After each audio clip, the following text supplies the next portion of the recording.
কতবার যে আমি তোমাকে স্পর্শ করতে গিয়ে গুটিয়ে নিয়েছি হাত, সে কথা ঈশ্বর জানেন। তোমাকে ভালোবাসার কথা বলতে গিয়েও কতবার যে আমি সে কথা বলিনি, সে কথা আমার ঈশ্বর জানেন। তোমার হাতের মৃদু কড়া নাড়ার শব্দ শুনে জেগে উঠবার জন্য দরজার সঙ্গে চুম্বকের মতো আমি গেঁথে রেখেছিলাম আমার কর্ণযুগল। তুমি এসে আমাকে ডেকে বলবে, এই উঠো।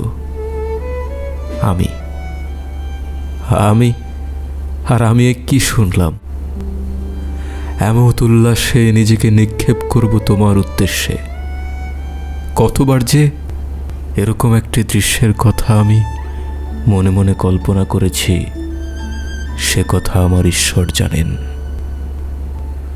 আমার চুল পেকেছে তোমার জন্য, আমার গায়ে জ্বর এসেছে তোমার জন্য।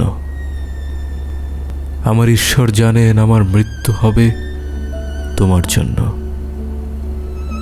তারপর অনেক দিন পর একদিন তুমিও জানবে আমি জন্মেছিলাম তোমার জন্য, শুধু তোমার জন্য।